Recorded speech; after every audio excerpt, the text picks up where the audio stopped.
Jadi sekali lagi makanya wal akhiratu khairu wa abqa.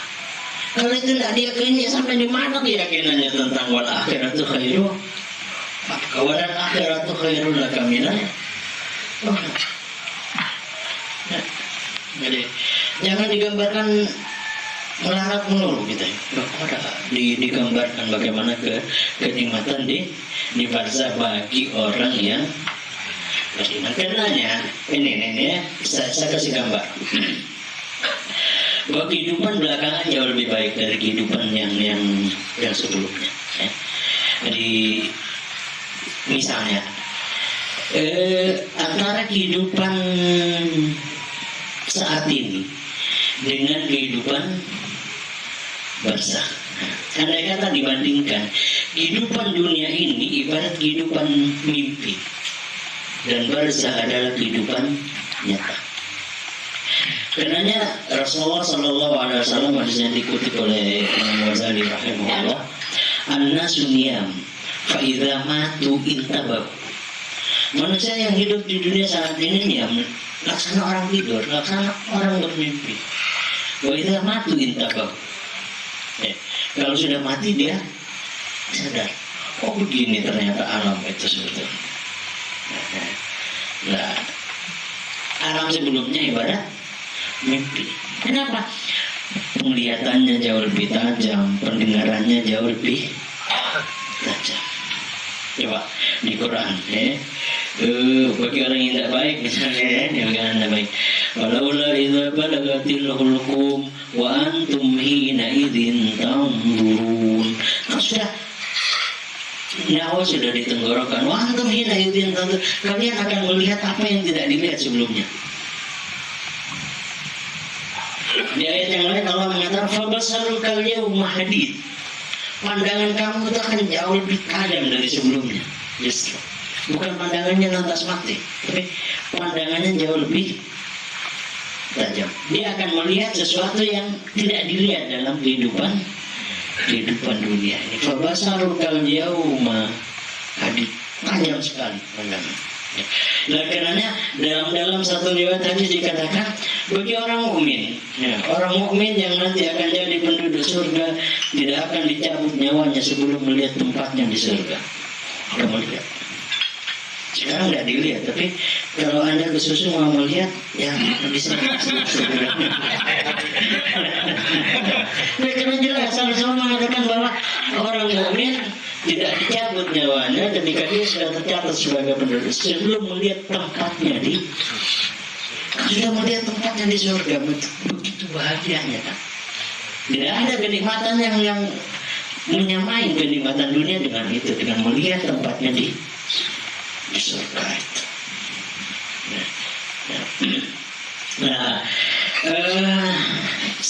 Saya kasih contoh ya sekarang secara contoh.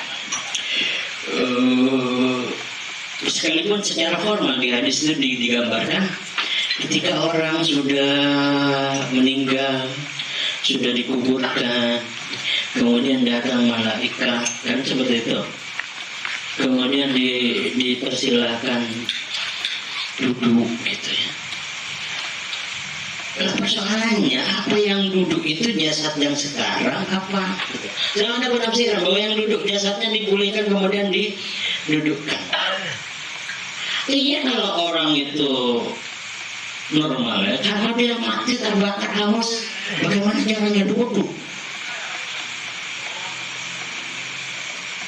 Ya, kalau misalnya dimakan ikan, habis jadi kotorannya ikan, bagaimana caranya dia hidup? Kalau tetap mempunyai persepsi bahwa inilah yang akan hidup.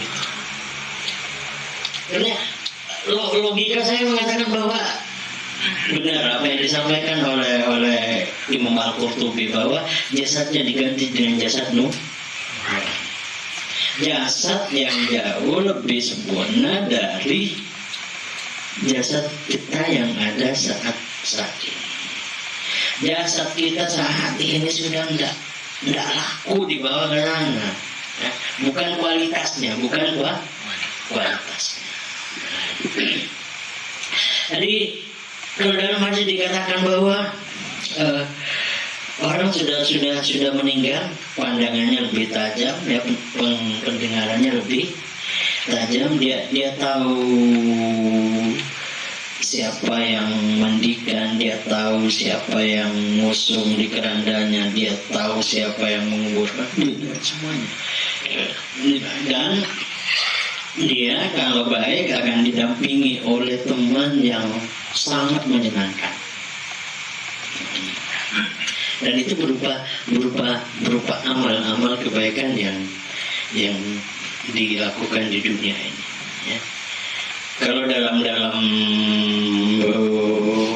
di kitabnya Syarhul Ummah Al-Muhammadiyah itu dikatakan bahwa ini tentang al-umurul barzakhiyah, al-ahwalul barzakhiyah yang harus diketahui. Ketika orang itu sudah dikuburkan gitu, dikuburkan, ya, maka salat ini gambarannya, tidak mesti kemudian kita menghayal, salat ada di kepalanya, kemudian salatnya duduk di situ, tidak ada mesti. Cuma gambarannya seperti ini. Salat ada di bagian kepalanya, ya.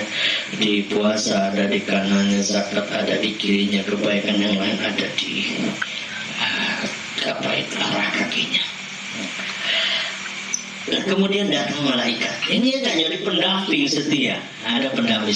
Sekarang kita tidak bisa melihat itu mana pahala salat. Coba mana pahala puasa. Tidak lihat. Tapi kan kita yakin itu ada. Jadi itu akan jadi pendamping seperti apa? Akal kita saat ini tidak menjangkau sepenuhnya. Cuma yakin. Nah, ketika malaikat itu datang, ini gambarannya, sabar ya, dia. Ini sesuatu yang penting. Malaikat itu datang dari arah utara ke sini. Salat itu sebagai pendamping tegas mengatakan pada mana yang maki balik madakal. Sampai malaikat tidak bisa lewat sini, saya ditugas di sini. Jangan sembarang masuk, gitu. Tidak bisa. Pindah lagi ke arah barat, maki balik madakal. Tidak boleh, tidak ada tempat masuk di sini. Terus mudah akhirnya ke arah kaki dihalang oleh kebaikan yang lain juga, mati balik mata. Setelah itu malaikat datang ke sebelah mata.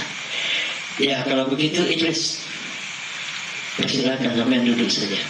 Nah, persoalan duduknya itu seperti apa gitu, yang duduk itu apa gitu soalnya. Kalau kemudian digambarkan jasad ini yang duduk itu sesuatu yang tidak mungkin. Kenapa? Udah tandur gitu, ada apa itu? Apa bahasa Indonesianya?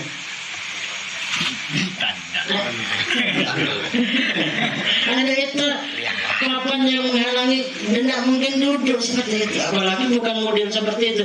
Ada kuburan itu model yang itu namanya lahat ya. Lahat itu sesuatu yang digali menyamping ya, untuk tempatnya di arah kiblat ya. Itu namanya lahat.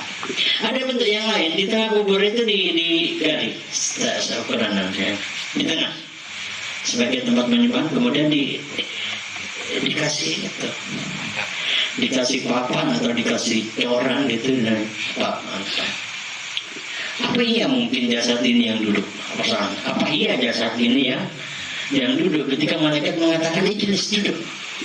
Apa iya? Tidak masuk akal kan? Yang masuk akal itu apabila kita punya keyakinan jasadnya. Kemudian ada apa? Pengetahuan yang muncul lagi, keyakinan yang muncul. Nah, atas mengatakan ada mawa'anur rahman wa sadaqal mursal. Oh, ini ternyata apa yang dijanjikan Allah. Wa sadaqal mursal, benar para rasul, benar dulu yang ada di pengajian ngobah seperti ini. Itu ada mawa'anur rahman wa sadaqal. Ya kalau sekarang bisa saja orang tidak percaya, tapi kelak pasti akan apa ketemu. Ada mawa'anur rahman wa sadaqal mursal. Jadi alam barzah ketika dibandingkan dengan alam akhirat, alam barzah adalah mimpi dan alam akhirat adalah alam yang nyata. Nah, ini sekedar gambarannya ya. Jadi kalau itu orang saleh, kembali lagi ke pertanyaan, kemudian jasadnya utuh, kita harus nonton saja. Oh, itu satu keistimewaan yang diberikan oleh Allah. Tapi orang-orang itu tidak melakukan kewajiban, sering melakukan hal-hal yang tidak baik, kemudian jasadnya utuh, ya itu tidak mesti menunjukkan kebaikan. Konon katanya orang yang punya ilmu hulbalang itu yang ketika masih hidup ya tidak membuat senjata dan sebagainya, itu bisa saja kemudian jasadnya utuh.